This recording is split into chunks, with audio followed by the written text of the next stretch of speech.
Alright, this is Tobias, TWVW, continuing on, kind of update on the 63 15 window bus, deluxe. When I left off, I said I had to mount the seat mount, of course off camera, that yesterday. Essentially, I took again another one of my old wheel wells, cut this section out, grafted it in, and used a little filler work to make it perfect. But again, it sits under the seat. Not too many people are going to see it, but clean it up a little bit. And here's the interior. Floor, tubbed, rust free. So, I think yesterday I was talking about the Franken door where I left off. So what we'll do is we'll head on to the back. Don't get dizzy with the camera work. Back. Place this corner, 16 inches high. Essentially, it's a classic fab piece, very expensive. You know, if you're on a budget, there is a gentleman out in California named Mike F.N. Garage on YouTube. He shows a pretty good way of slatting the metal to create the curvature if you're on a budget. With this bus, I'm kind of making it a more high-end bus, show vehicle. So I went ahead and dumped additional money for the corners. But how I did it is I cut it out, and just because you have the whole panel doesn't mean you have to use it.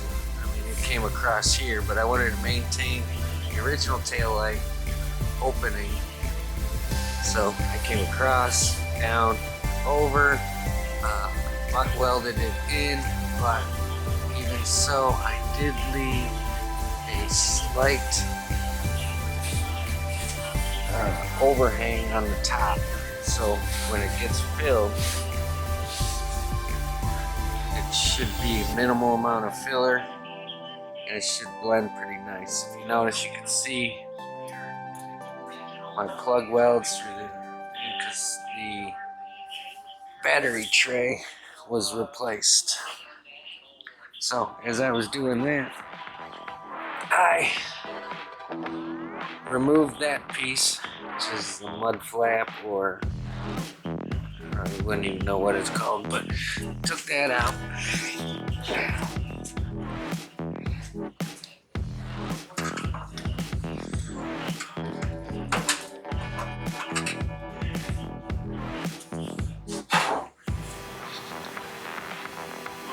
Replaced this, and essentially there's a lip that goes all the way around the battery tray and down this front. That wheel well is pancaked or sandwiched in between the battery box, the wheel well, and that piece. At least that's how it was when I took it apart. I think an easier way would probably be put the battery tray into the wheel well and then mount the splash guard or whatever the thing is called to the back of the battery tray. I don't know if I can get in there. Up in here.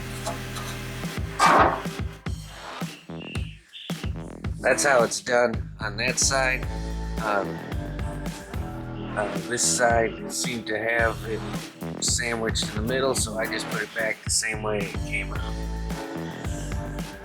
Everything is in there. After that, I moved over to this corner.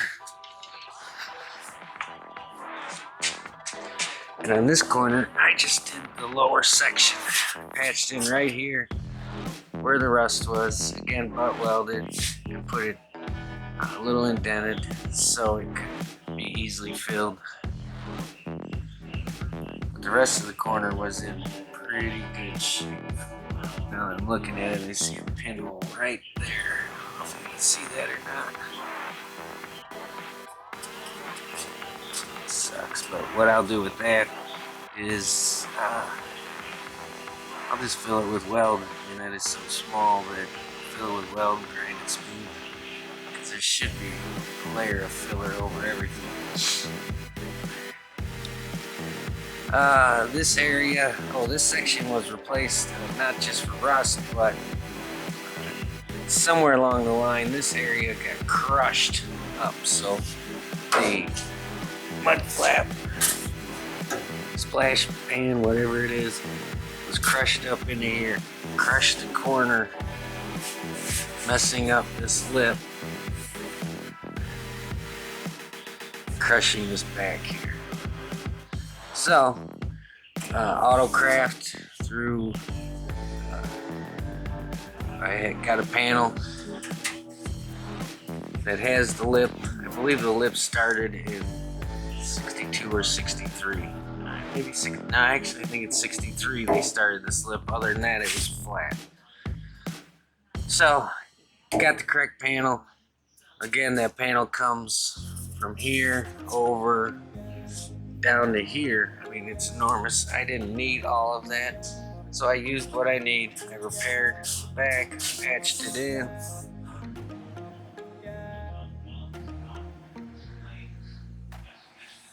Again, butt welding it.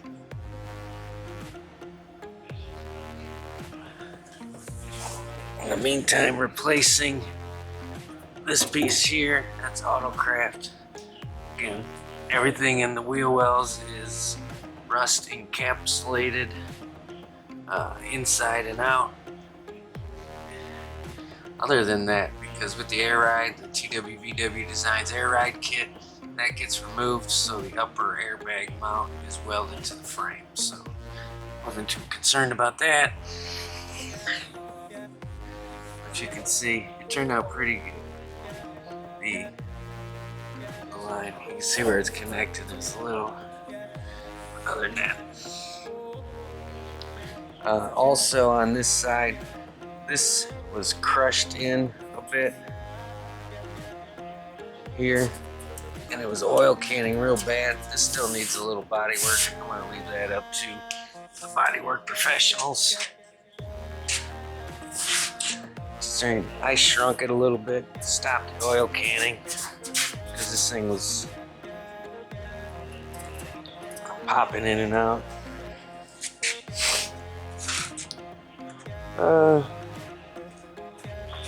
Clean. Greg Grow, Beetlejuice, he stripped this side, as I said before. I wanted to show you. That is the remains of Hatchet Man. I don't know, someone took a hatchet to this thing or an axe. This sliced and welded that up. Here was a good one. Yeah, they nailed it there. Those were literally from an axe. I just noticed this thing's oil cannon right here. Oh well. Never ends, my friends, never ends. Okay.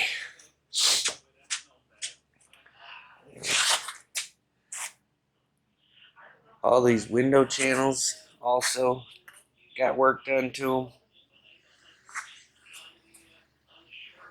Patched in. This one in particular was bad. You can see there is a little filler in there. But the rust holes were fixed, patched up. And then muriatic acid to kill the remaining of the rust, and then a coat of phosphoric acid to convert the rust. That OSPO stuff, it's pretty good. What it does is it converts iron oxide, which is rust, into, I believe it's uh, phosphoric oxide or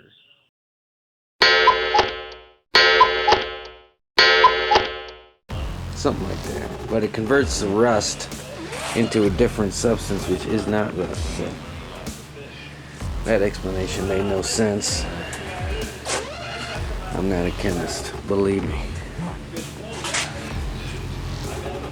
So all these window channels, actually the rear corner one was in good shape, both the rear corners. So I didn't do much to these. This is pretty much how they came after I cleaned them up with the muriatic acid. So that's the rear corners. Now on to the engine compartment.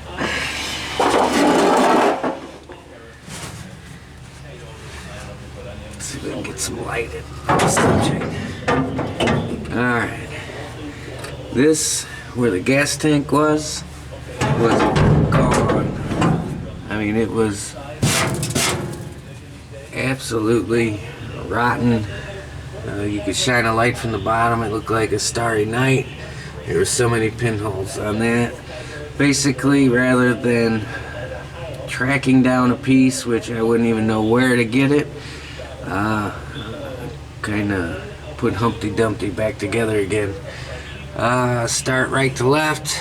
I used the brake and I made this piece. If you notice, the indentation is a little different, but the general shape is the same. If you didn't know what you were looking for, probably wouldn't notice, especially when the gas tank is sitting on top of it. All of the bump stops or whatever these things are that holds the gas tank into position were gone. I rebuilt all 4 of those.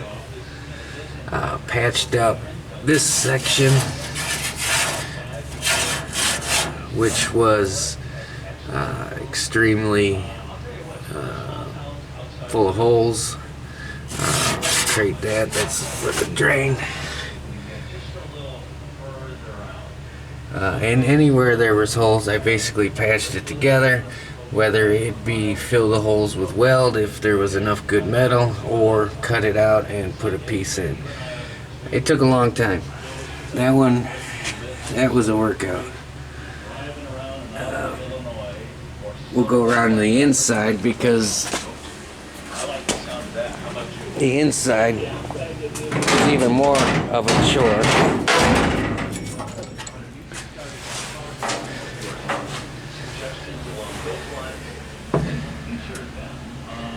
That's part of the gas tank tray. Essentially, this whole section was gone. The whole bottom edge, which you might notice that a lot of them were gone. The bottom of the wheel wells, gone. All of that got patched in. You know, I made this, I basically took a brake line, made it to shape, filled it with weld to just simulate the other side where the heater tube goes. But there was random holes throughout this thing. I probably shouldn't have patched it, but it seemed to look pretty good. So I basically rebuilt all of these using pieces of metal I had from old Volkswagens around the shop. This section was gone. And I think what ended up happening is, being that the luggage tray or the package tray was gone, it was leaking water through the top of that into here, through all the pinholes, and then sitting on top of that, rusting the top. Some of it ran down to this bottom edge. because who knows the history of these things. It might have sat outside with no windows in it for years. I mean, who knows? Mother Nature was trying to reclaim her. So that green piece, now the funky green, that is basically a special order piece from Classic Fab. They only make it, I believe, for later buses, that is 64 and up, the buses with the wider rear hatch. So very, very expensive. I don't know if I would recommend getting it, because on earlier buses you have fitment issues, which I'll go over here in a second, but it's very expensive. The reason I did it was because, again, I'm trying to make this somewhat of a show vehicle, and the other one was as far gone as the gas tank tray, and being that it is a major part of the floor system here that is seen, surely it's structural. I figure I would replace it. It was good times, that's all I got to say about that. So essentially how that was done is, I took the air chisel with a spot weld buster, and I broke all the way down what the remaining spot welds were left around this edge to loosen up the old one. Also, on the top of this wheel well, there's a patch, and in the middle of that wheel well, there's a patch, which they turned out pretty good. Can't even see that they're there. Everything is butt welded on this. You could lap weld things and use filler, but I have these butt welder clamp things that seem to work out pretty well, and if the piece is cut correctly, welding it shouldn't be an issue. The issue comes in is when the piece is cut incorrectly and you have to start filling.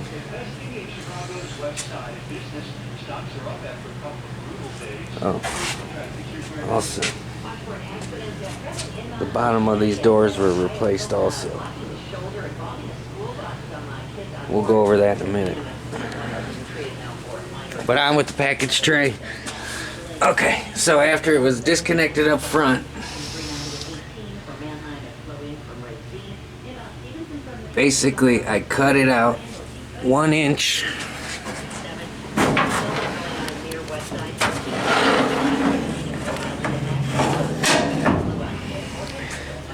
I cut it out of the old one along here on both sides, and then use the air hammer to break the spot welds that are in there underneath. After this piece, same thing here. It's spot welded here and then along here. After that piece was removed, then I did some repairs at the bottom of these kick panels or side panels, whatever they're called, because water was coming in somewhere, I'm assuming through one of these windows sitting here, and completely rotted out this section and was working its way this way on both sides. You can see there's kind of a little more work I have to do there. But overall it looks pretty good. Got this out. Okay, so putting in the new one after everything was removed, here's the issues. On later buses, the curvature of the corner is much more sharp. This is a gradual curve, where on the later buses it is more less radius. So when the piece came, obviously it's not going to fit with the radiuses being off on both sides. Also, the other difference is the door latch. On the early model buses, the metal is formed. It comes across and cuts down right underneath this and comes back up, and there's a little more room to move back and forth for adjustment. Later model has a hook system, I believe, and it's essentially different. There's like a pin that comes up and it comes down and latches, similar to a later model door. So that had to be fabbed to fit this piece in there. It's really not meant to be, but it is what it is, and it functions. Essentially, I had to cut this lip a little bit to give me some backwards adjustment so the door would latch tightly and maintain my gaps over here. To get the curvature, I essentially did what Mike effing Garage does to his corners. In order to get the curvature, let me see if I can get some light on the subject. This side looks better. You can see it better. Cut a series of slices. I cut my curvature a 1/2 inch big, and then cut a series of slices up into the curvature that I needed. Basically, I built a cardboard template, which is reversible for each side.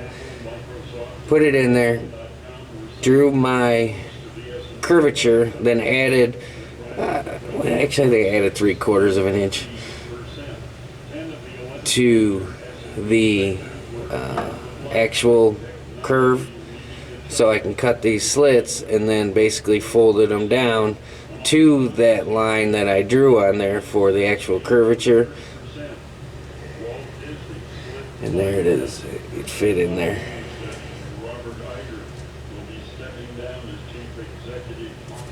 Then, of course, it helped with the welding, spot welded in between the cracks, tried to seal them up.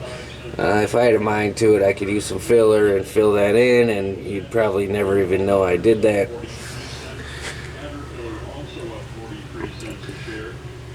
Had it in. The sides fit well. Basically, I walked down vice grips to keep that outer section tight, and did my spot welds. Again, there's the curvature, did spot welds around there, and then the fuel inlet. Back here, these pieces, your wire loom goes through there. Those pieces are welded. The framework is welded to this, which comes with it, which is nice. And then, of course, these uprights are welded on the inside to the framework to give it support. And then across the inside, as you saw, is all spot welded too. Took some fitting. All parts typically do. This one a little more than most, but essentially overall I would give it an 8 out of 10 on the fitment on the parts that are the same from early to later model split window buses. They lose grounds that they don't have a early model, or they sent me this one instead of an early model, which caused a little extra work, but overall I think it looks pretty good. It's solid. You can see all the welds that went down there that are ground down now, and then this lip is folded in underneath.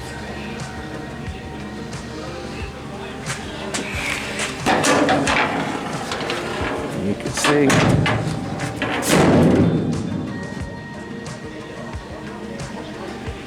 fits pretty good.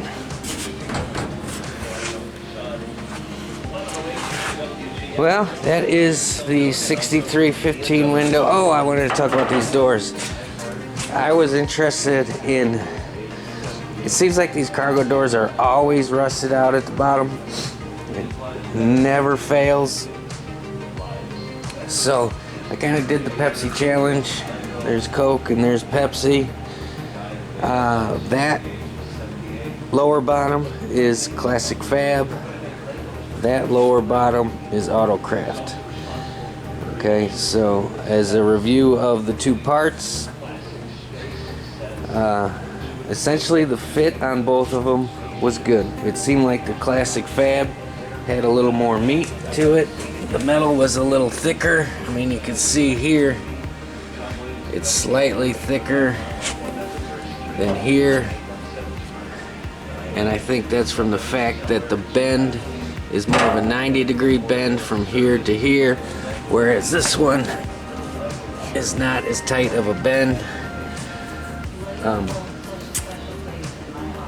The side-to-side fitment, they were both excellent.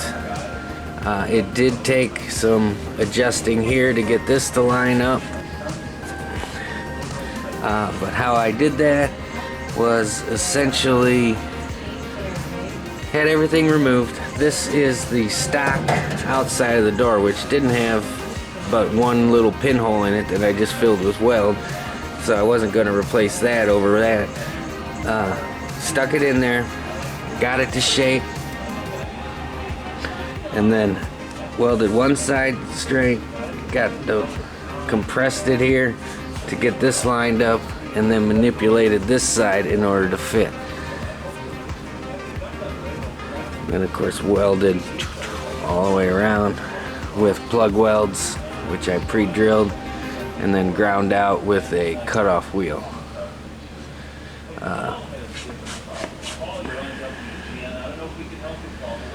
Overall, if I was to recommend a piece, the price difference is this one runs like 70, 80 bucks, something like that. This one is only 30 bucks.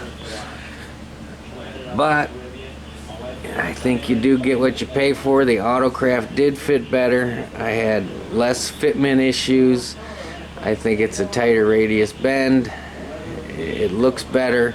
It fit better. The guide rod fit through the internal frame better. Also, the radius of the door after it was done, I had no issues. Where on this one, even though it was all smooth and correct, I had to literally, you could still see my footprint on it, literally wedge things under here and here in order to adjust the radius of my door. You know, amateur bodywork here, you know, use what you got, and I used my foot. But it worked. I mean, you could see.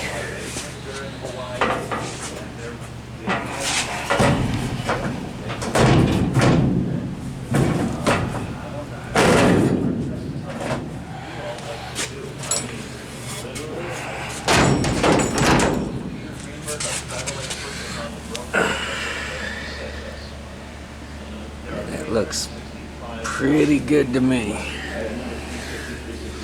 I mean, a little tweak in the hinges maybe. I mean, this was bowed out about a ½ inch, so a little bit of footwork.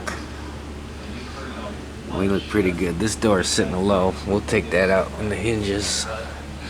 So those gaps are perfect.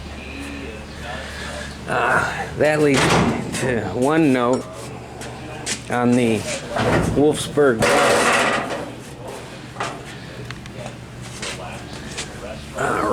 cargo door rocker.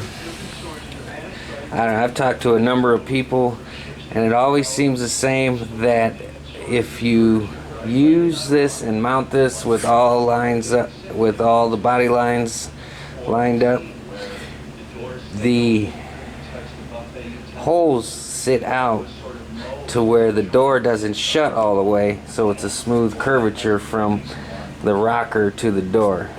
It ends up coming up, and then the door's out here because the door doesn't seem like it's shutting properly. So, a couple ways to fix that issue. there's a center, you can see it in here, that piece there, that piece there. Basically that runs straight across, straight up and down, and then you have two pieces that pop out that rod is supposed to sit in.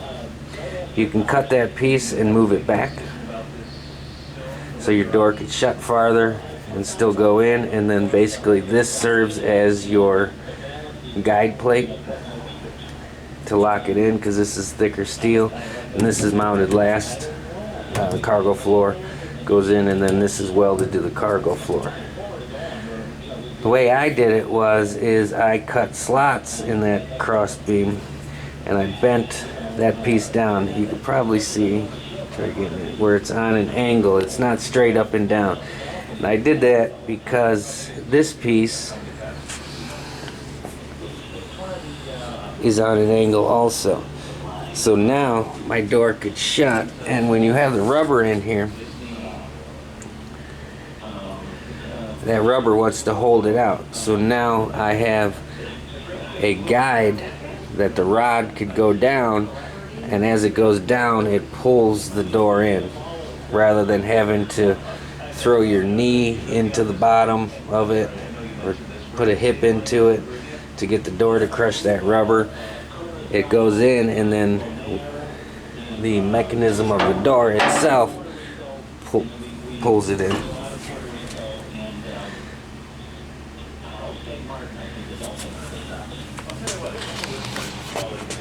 So that's actually the first time I did it that way. So actually it's the first time I did it. So this is all theoretical, but that comes in.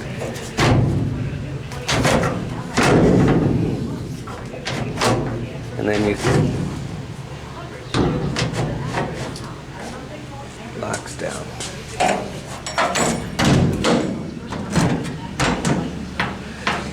I guess you can kind of see what I'm talking about. See how it sucks it in? Goes down, that's where it's sitting, then it draws it in.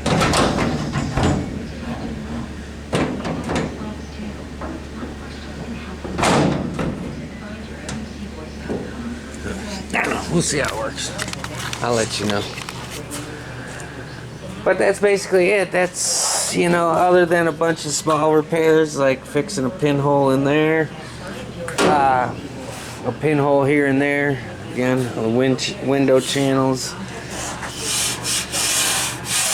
Came out pretty good.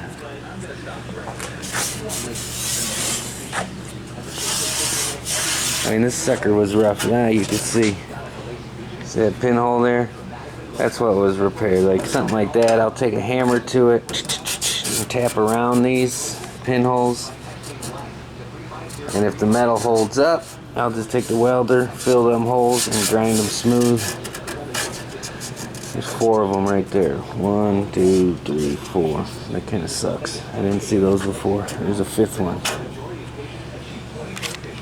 Oh well, yeah, again, never ending. But a little something every day gets you to the promised land eventually. The last things that need to be done is painting the remainder of the bottom. Now, of course, when the cargo floor was out, which that was the last thing I put in, was that cargo floor. Again, kudos to Wolfsburg West on that. The thing fit great. A little nick here, a little nick there, but it might have been, you know, not every bus is perfectly straight. These parts are developed off of perfectly straight buses, so I really didn't have any issues with it. None to really speak of it. I mean, it fit in great. Basically, it was just a lot of grinding. A lot of drilling holes, a lot of welding holes, a lot of grinding. You can see here, down every one of those cross members that I spoke about, there's 2 welds all the way down on every one. at least a couple hundred welds. They were cut and ground, and then all around the front and rear perimeter too. You know, some people have used panel adhesive, and they swear by that stuff. Me, I guess I'm a little more old school. I'd rather have the security of the weld. I mean, I understand the philosophy of the panel adhesive. Basically, you would lay a bead of it down rather than those welds. You lay a thick bead of it down, and the floor sits on top of that. I'm not 100% sold on it. Your floor basically is a major structural piece that ties in all those frame arms, the both sides together, the whole center of the bus, the front to the back. Is panel adhesive strong enough? Yeah, they say it is, but you know, I'm not taking the chance yet. But technology expands, or you know, always moves forward, so surely it'd probably be fine, and it'd be a lot easier. But it is what it is. Again, the panel adhesive people recommend too, because water gets underneath between the floor and the cross member, and that panel adhesive almost is a sealant. So when you're welding, you got exposed weld, which is fresh metal, which is the start of the rust, where the panel adhesive, you don't have that. So you pick your own battles. This bus probably won't see hardly any bad weather. So, although it is encapsulated everywhere, inside the rockers, underneath the whole bottom, wheel wells, inside the frame rails, it won't see enough weather probably to rust, in my lifetime at least. Safari windows. Put the Safaris in.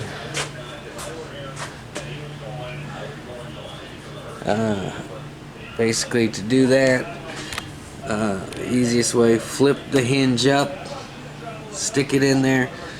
I cut there's a little extra of these pieces. I've got a number of buses that have them, so I had some extras. I put these here rather than putting the whole thing around.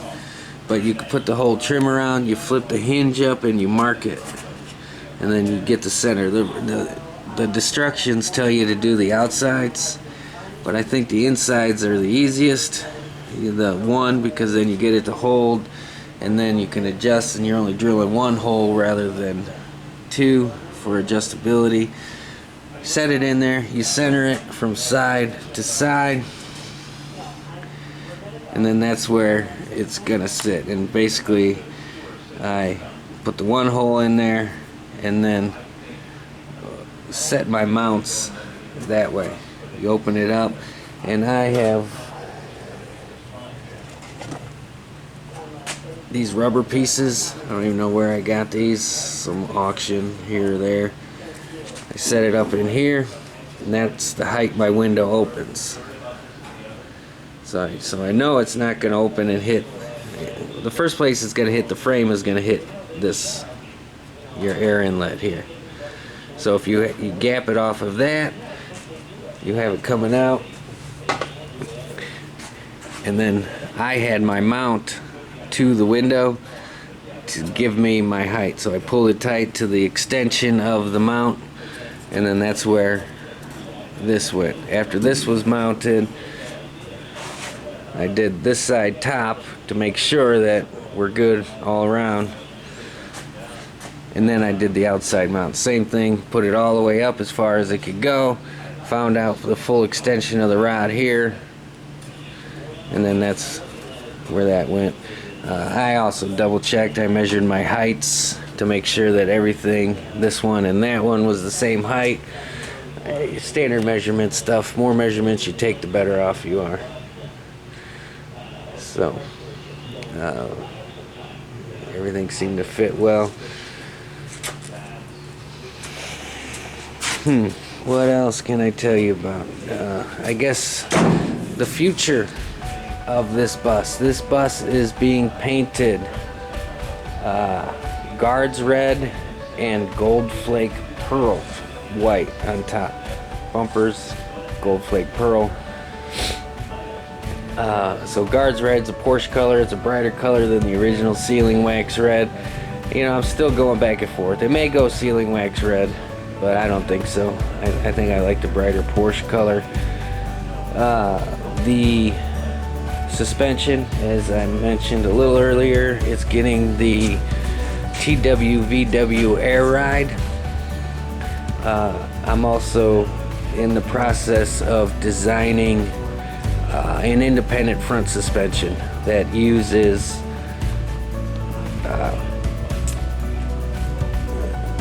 a rack and pinion, A-arms, and airbags on the A-arms. My main issue, I own a number of buses, 5 of them to be exact, and my issue is the steering, and I think that's probably a lot of your guys' issue, because it doesn't seem like no matter what you do to a steering box, you know, the design is flawed, because the steering wheel is in front of the tires and there's always going to be some sort of play. It's not the tightest system. Someone pulls out in front of you, I mean, maybe that's just me getting old, I don't know, but I think rack and pinion, independent front suspension, it'll alleviate the bounciness that you get, even though it is fun driving in a bus when you're bouncing around. I gotta give that, so I'm kind of disappointed I might lose that. If that's the case, I'll just run a standard beam, but get rid of the bounciness, it'll give tighter steering,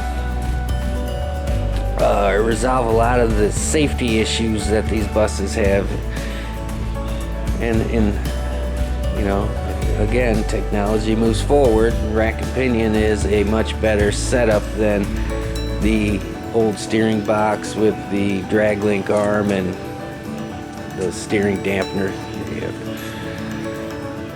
So I'm trying to design that. If I can get that done, that will go on this bus. If not, this will get one of my air ride beams. Porsche brakes, I just single piston 944 Porsche brakes. The wheels are BBS RS wheels. They are the gold color, gold and polished lip, kind of like the like an old scrambler rim. It's like the mesh BBS Porsche rim. That's why the gold flake's going in the white, basically to tie in the rims and the roof and the interior. The interior will be the pearl white too. Motor, I'll probably just go like a 1914 dual Webers, something along those lines. Still hemming and hawing about turbo. It's just so damn expensive to get a turbo motor. If I find one like an old buggy or something that has a turbo motor that needs to be freshened up and I can get it reasonable, I'll go with a turbo and I'll rebuild the turbo motor or have it rebuilt. But just to get started, you know, CB performance for the turbo kit is $4 grand. Plus the motor. Plus the guy to build the motor. You know, so you're fast approaching $10,000-$12,000 for a damn motor. So it's wishful but doubtful that it'll get a turbo. And then you know, I'm always thinking in the back of my mind, you know, Subaru swap too. But you know, I'm a Volkswagen guy, and you know, to me that's almost blasphemy. Although with an updated steering, updated, you know, motor, I mean, this thing would be a daily driver vehicle. Disc brakes, 4-wheel disc brakes, updated steering, updated motor. Never know. Either way, give me some comments what you think I should do with it. I would much appreciate it, because you know, current trends, you know, I always like to keep these things up to date. So I appreciate you watching. I'm going to, or at least I'm planning to start posting more videos of hands-on stuff. The actual work that goes into these, because I was talking to Beetlejuice that explaining this on a video is one thing, but you gotta understand the time involved. I bought this bus in September, so this is how far I got in September, and I put a lot of time into it. I'm in the my daily job.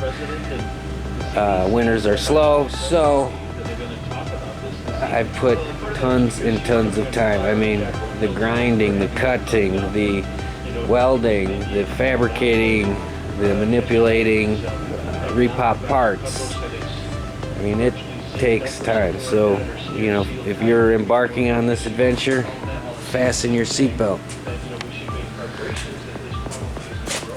because it's not going to happen overnight.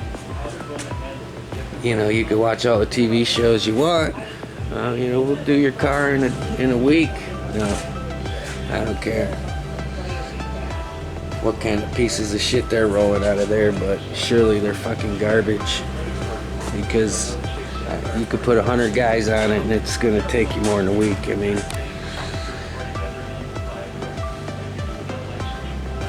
I don't know, maybe 100 guys could do it in a week, but it's gotta be rushed and basically a rolling piece of shit. I don't care who makes it. Either way, that's just my theory on it, or my opinion on it. But this is my spec vehicle for TWVW, which is going to get the air ride kit on it, and I'll keep you updated. Basically, it's going to go to Dirty Rides Incorporated, who painted my orange bus, which I'll do a walk around that thing one time, but to get painted. And in the meantime, I will polish all the trims, clean up all the hardware, build the interior,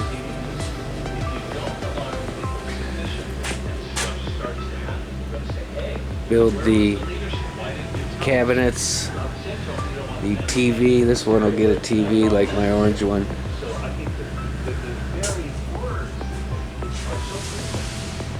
But that's that, man. I appreciate you watching. Hope I didn't bore you too much. Ask me questions. Building these things is a learning experience, and we're all in this together. Have a good one.